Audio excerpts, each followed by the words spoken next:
What up? What up, y'all? It's your boy Blake Anthony with another episode of Sports Talk 49, the Overreaction Show. A lot to overreact. You know, I'm overreacting, and I'm trolling like a mug. Call me King Trollex.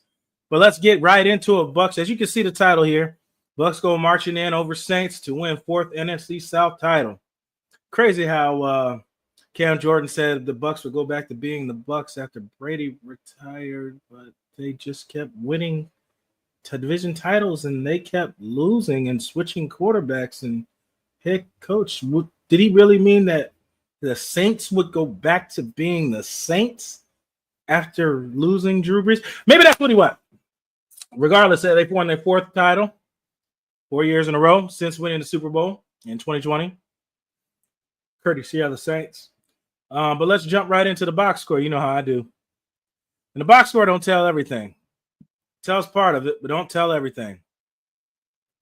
Spencer Rattler, 42 pass attempts, 26 for 42, 240, one TD pass. All that crying and complaining about early in the game, only 240 yards passing. Running game, look at that. Running game, non-existent. 8 carries for 26 yards. Non-existent. Baker, 21 for 32, 221, 2 touchdowns and a pick. Bucky, 19 for 89 and a TD. The tight end pretty much led the way, 6 receptions for 80 yards. And a lot of it was just missed tackles. Mike got his yards, 9 receptions for 89 yards, and his 11th year straight of 1,000 yards receiving, tying Jerry Rice's record. And that's a lot of it. Let's go into this. Let's go to Buccaneers. Mike, Jalen McMillan showed up, got a big touchdown later in the game. Devin Culp keeps producing. I kept telling you guys, Payne Durham, man, that dude's making the best of his time with Cade Otton being out. Sterling Shepard, 1 reception. Man, he dropped a big one. Over route that he dropped while on the run. Man, he could have possibly scored on that, but he blew that one. Josh Hayes, 10 tackles, 1 assist, making the best of his opportunities. Yaya finally got a sack. Vita Vea got a sack, and just multiple stops on the run inside. Man, I just can't emphasize the importance of him on the inside of making all those stops. Baker Mayfield, 9 rushes for 68 yards. And like I said, these stats aren't gonna really tell the full story, man. Like Liam Cohen played, I'm just gonna call the asinine play calling scheme in this game. It wasn't that good at all. And Baker made the best of it, you know, scrambling and making plays with his leg, evading pressure and things like that. He did a great job doing that all game long. And he literally put the team on his back to carry themselves to the victory after early, mishaps. He threw an interception, trying to get to Mike the ball on an in-breaking route while under pressure. Botch punt, that's not his fault, but botch punt and just mishaps on the offense, but they were able to hold together. Defense held it together. They didn't let the game essentially get out of hand in the first half. They could have, but they didn't, and didn't allow another point. Multiple games of that happening. I believe it's like 4 or 5 games where that's happened. I did save that stat somewhere. Did I save it? Yes, I did. In the last 5 games, the Buccaneers defense has given up only 6 points in the second half. Last 5 games, you're giving up 6 points. This man, Todd Bowles, I'm going to go on the high horse for Todd Bowles, and I know a lot of y'all ain't going to like it, and I really don't give a damn. Todd Bowles, everything that's happened this year has been decimated this team. Secondary, Jordan Whitehead just got in a car accident. Guys in and out. Jamil Dean didn't play. We're on the last leg. Bryce Hall, we lost a corner the first game of the season. Bryce Hall to a broke arm or whatever happened. And it's just been like that all year. No steady edge rush in this game. I think he didn't even blitz half the time in this game. Try to keep everything in front of him and made stops. Had a beautiful game plan on defense. Offense as well. Well, not this game. It's more Baker. Baker's literally the reason they won this game with using his legs, and I'll give the man his props. But I have to give it – he held this team together, man. Todd Bowles, everybody wants to – you only want to give him credit when things are bad. You got to give him credit for this entire season. The way that they held this team together when this team was 4-6, had every reason to quit. They did not. Dug themselves out the hole. Won the division. Atlanta lost. Didn't even matter. They still won their game, and they lost. And they won theirs and got the 4th division title and the 3rd seed in the playoffs. It's crazy. And everybody's talking about, well, your division, they're the 3rd seed in the playoffs. It means they're the 3rd best team in the NFC right now. Well, mine are with 4. I would say 4th because, the Minnesota. No, I would say 3rd because they beat Detroit. So I would say that. It's just one of them seasons, man. This is the reason why you watch football. This is the reason you watch football.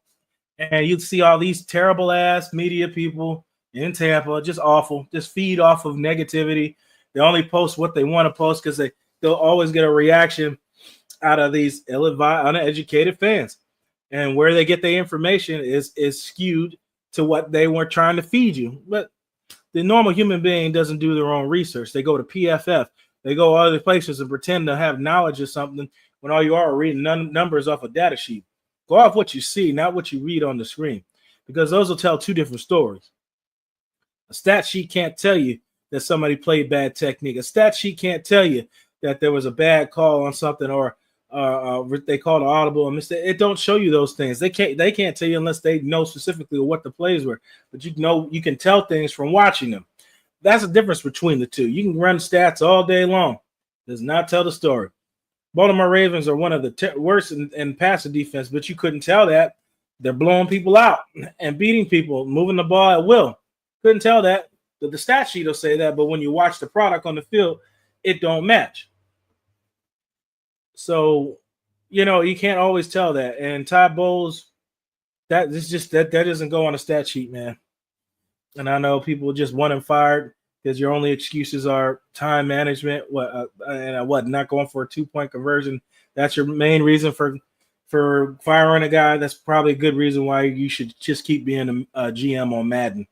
That's where you should probably keep your employment at, is a GM on Madden. And some of your player evaluations, like I said, you should keep your GM skills on Madden. And it's just nice to see Jalen McMillan bounce back. Just the development of players. What I said, one of the main things he's really been good at is just the development of players. These guys into being better, getting the best out of them, moving pieces around, re-signing guys that they let go in the offseason, and they're contributing. Mike Edwards has become a full-time starter. Jordan Whitehead's come back from the Jets and became a full-time starter before the car accident, before the injuries. It's just you keep bouncing back. They brought Ryan Neal. Ryan Neal played in this game today. Deion Jones, they picked up, former Atlanta Falcon. And he's just been piecing these guys together, and he's been really good at adjusting his game plan and what they can and can't do versus the talent that they have. These guys on the edge in these playoffs are going to have to, Anthony Nelson and Yaya Diaby are going to have to get some type of production in this. Shaq Barrett got back in there. The guys in the interior, Kalijah Kancey, Vita Vea, Levante David Blitzen, they can't do it all by themselves, man. Some of these guys on the edge are going to have to show up in these playoffs to at least get this win over Daniels and Washington Commanders going to play Sunday, the late game.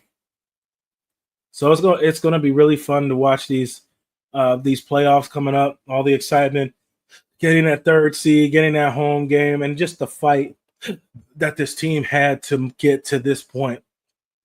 It's just been really exciting to watch. And if you're mad or whatever about what I've posted or what happened and Todd Bowles staying another year, then you just probably need to just find another team, or you just really ain't a fan of football, because this is pretty much everything that you could possibly ask for in this season. You had drama, you had players evolving, guys stepping in, unsung heroes. I think everybody's produced, like Payne Durham, like everybody's produced, man. Sean Tucker showed up at times. Everybody's produced. It's just, and not just, you guys want to only say coaching when it's bad, but that's coaching, bro. That's coaching. And I'm trying not to yell, but I'm going to do it. That's motherfucking coaching. That you're getting all the best out of these players when everything is bad. Payne Durham has scored a touchdown in each game. Sean Tucker comes in and produces. Rashad White's got 1,000 all-purpose yard running and receiving. Bucky Irvin has 1,000 yards receiving. Jalen McMillan has came on when Chris Godwin's come out. You're getting all this reduction out of these players because all that's coaching. Your offensive line is playing phenomenal right now. Your defense is holding together with all these injuries. That's called coaching. It ain't coaching when you feel like it's coaching. It's coaching because that's what coaching is. And you should probably reevaluate what you know about the game if you don't really know what it is. They have pieced this thing together with injuries plagued everywhere and found a way to be a third seed in the playoffs, hosting a game at home to a team you beat week 1. Now that's a different team, more experience playing then and now, but you have a chance. You've put yourself in the dance for a chance to at least compete for a Super Bowl title. And that's pretty much all I got in this game. All I got. Great job to Todd Bowles. Great job to Baker Mayfield to overcome a lot of turnovers and turmoil. And when things got bad, I got to give a lot of props to him as well. He's made me like him a little bit more this year. And I hope these guys keep fighting, man. They fight a good fight. Congratulations to Mike Evans on his 1,000 yards receiving for the 11th straight year. He got one more year left in his contract. Let's see if he can break it with number 12 coming to the final year of his contract. And maybe he retires. Who knows? See if they bring Chris Godwin back. I don't know. It's a lot to tell coming up with the season as far as contracts and things like that and coaching and all that. What do you guys think? I'm Blake Anthony. You're the master of everything. What you do with your life, what you do with it is entirely up to you. Thank you, guys. God bless, and always fire those cannons. Peace.